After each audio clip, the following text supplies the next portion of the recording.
Namo Buddhaya. Welcome to another video. In today's video, let's talk about relationships. And I'm going to be sharing with you 6 principles taught by the Buddha on having a healthy and happy relationship. Well, maintaining a healthy relationship, maintaining a happy relationship or long-lasting relationship is a bit challenging. Why? Because we have different personalities. We are different from one to another, right? But we lose this ability to understand about this situation, this reality. What is the reality? The difference between each other. Sometimes we ask from the people, or we ask from our partners, why can't you think like me? Why can't you be like me? Why can't you act like me or behave like me? This is where we make many problems in relationships. But if we can realize the difference between one another, or if we can realize this reality, what is that? We are different from each other. Then we can get the power of understanding. There's one important quality that we must practice in any kind of relationship, and that is the understanding. Right?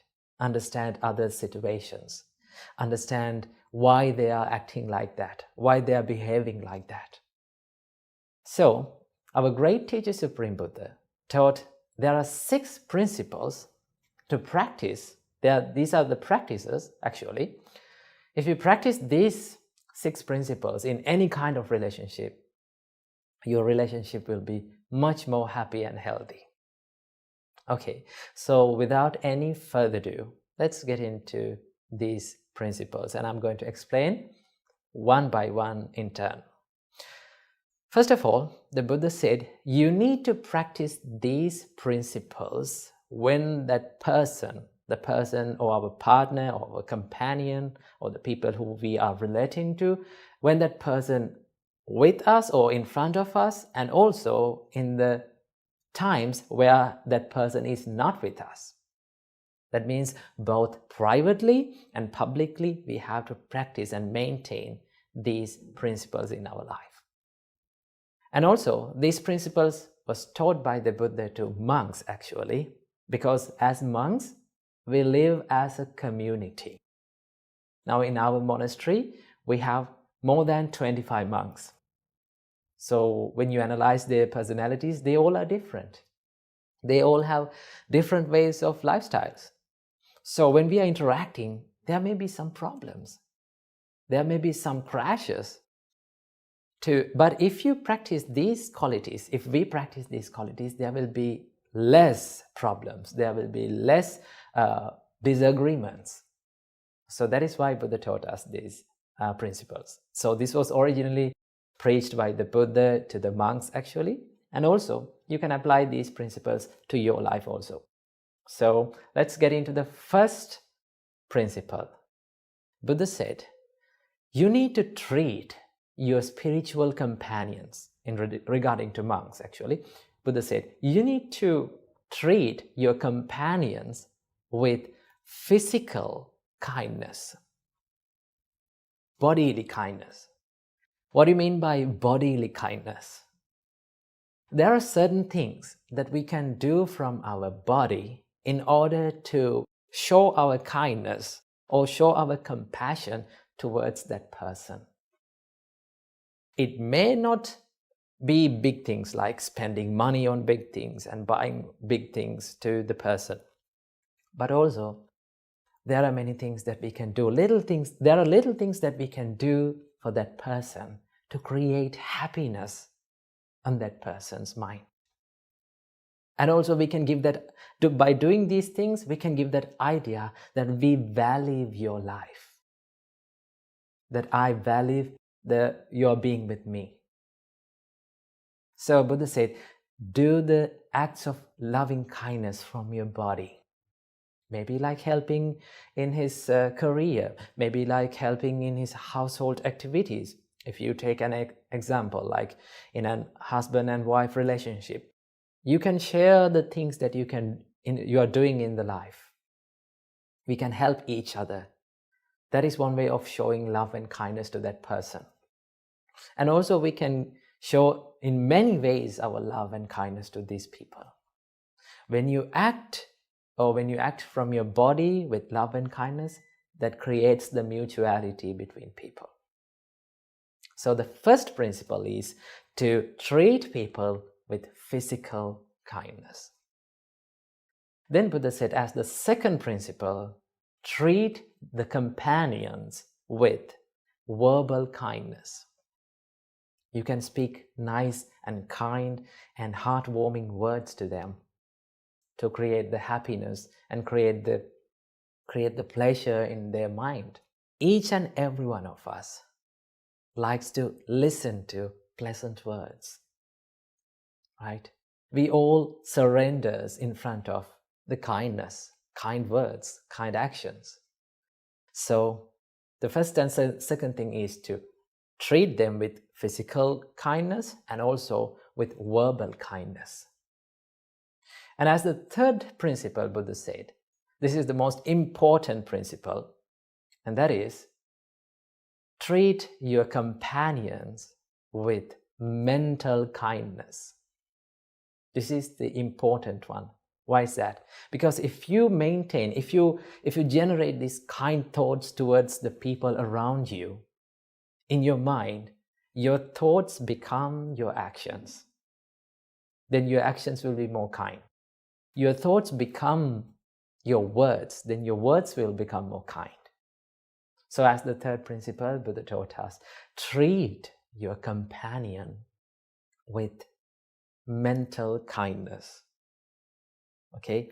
So when you treat your companion with mental kindness, that means you are spreading this rays and this power of kindness towards them when that person is in front of us, and also in the times where he or she is not with us. We have to do it in the same way. That is the third one. And also as the fourth principle, Buddha said, you have to share without reservation. For the monks, Buddha said, if you get any kind of food or any something good to your life, you have to share that thing with your spiritual companions. Now, we monks, when we get some food, we always try to share with our monks. So you can adopt that to your life. Whatever the things that you get, maybe like you had something very delicious food when you're working in a long distance place. And when you come home, or when you come to your partner, or when you come to that person, you can say, hey, I had this food, I had this delicious food. I need you to have that. That means you're sharing it. When you share without reservation, it creates the peacefulness and it strengthens the relationships. So sharing is one of the most key and important ingredients in relationships. And as the fifth principle, Buddha said, you have to be virtuous. What do you mean by virtuous? Now, in Buddhism, as normal people, in Buddhism, we practice 5 precepts. Buddhist people practice 5 precepts: abstaining from killing beings, abstaining from stealing, abstaining from sexual misconduct, abstaining from telling lies, and abstaining from taking intoxicating drinks and drugs or alcohols. So these are the 5 precepts that lay people practice in Buddhism. So when you become more moral or virtuous, it creates the trust in people. Now there's in relationships, in normal relationships, in people, this third precept is very important. In third precept, it simply says, you are not cheating your partner. That means It creates the trust and loyalty between the partner and in the relationship.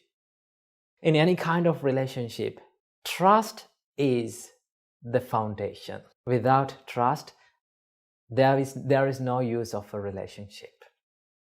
So when you become more virtuous, you will create the trust and loyalty in the relationship.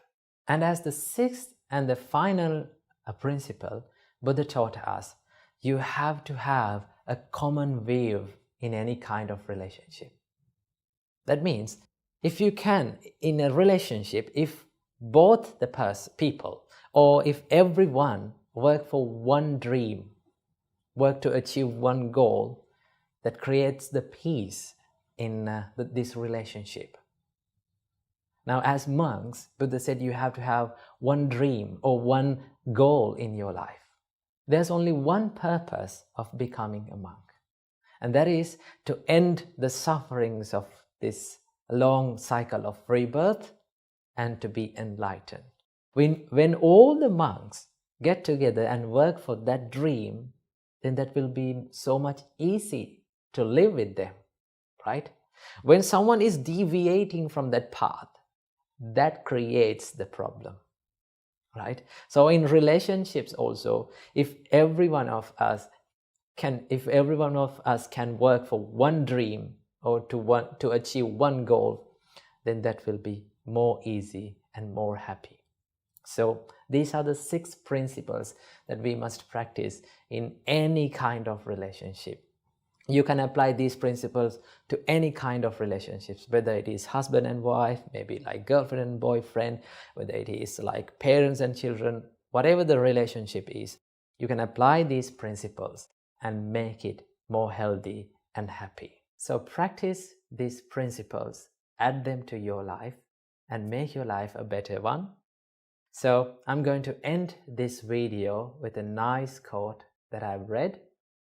It says, all relationships go through bad times, but the real relationships get through bad times. So practice the principles and make your life a better one. Namo Buddhaya.